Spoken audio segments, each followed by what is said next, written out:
There has hardly been a gap in the clouds here in southern Germany today, but that doesn't stop the Dimbach solar power station from doing its job.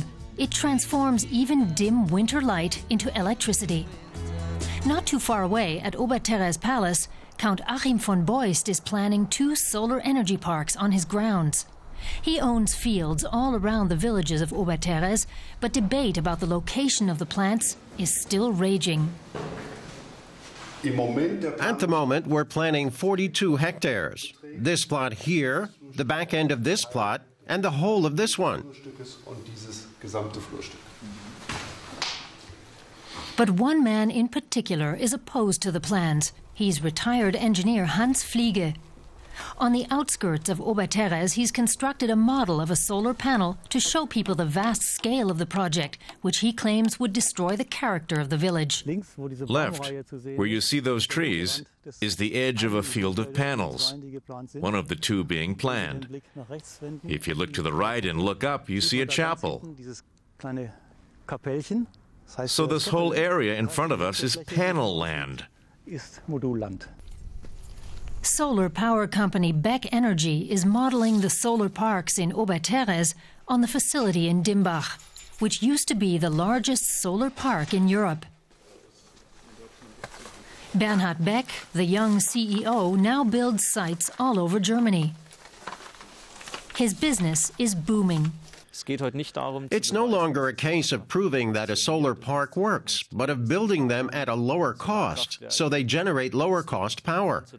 And that's possible through the use of thin film technology. It's state of the art. It also needs a lot of space to yield a profit, and interest is swiftly gathering momentum.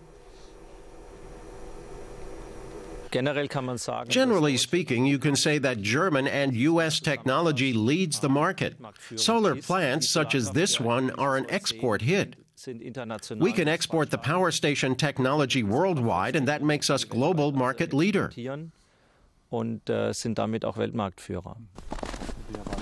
The entrepreneur works closely with a Green Party Member of Parliament, Hans-Josef Fell.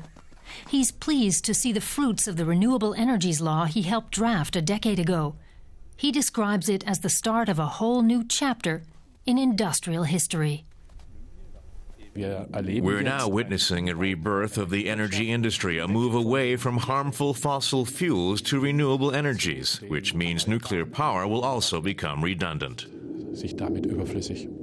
While the businessman heads off for his next appointment in an electric-powered, environmentally friendly car, the politician criticizes the government in Berlin. He's annoyed at plans to drastically cut subsidies for solar energy. Now that we're in a position to serve the growing global markets and equip our factories with photovoltaics, we have to do everything we can to keep the domestic market stable and to help our companies cope with the growing competition from other countries.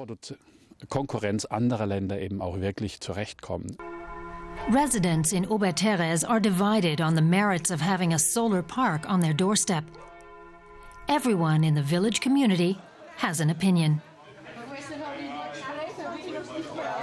I don't mind. We need something, don't we? Solar parks are okay because we can reduce the number of nuclear power stations or shut them down. No, we don't want it here. A few days from now, the residents will have the chance to vote. Hans Fliege petitioned for a referendum to stop the construction of a solar city in his backyard. 490 no votes, and the Count's plans will be blocked. Mr. von Beust is coming at this as a businessman. He and his operating company are interested in finding the lowest production cost per kilowatt hour in order to get the returns they want. Von Beust says he's a farmer through and through. He knows he has to turn a profit, but falling prices make that harder to do with agriculture alone. So he's looking at solar power as an alternative. That's why I decided to stop using some of my land for agricultural production. And it's not as if it will be ruined. Then it will be left to its own devices for 20 years, and if needed, it could be used for farming again after that. Und gegebenenfalls danach auch wieder in landwirtschaftliche Nutzung zu nehmen. Germany is planning to generate 7% of its electricity from solar power stations. But subsidies for facilities on arable land will be cut soon. Will solar parks, such as the one planned in Oberterres, really make financial sense then?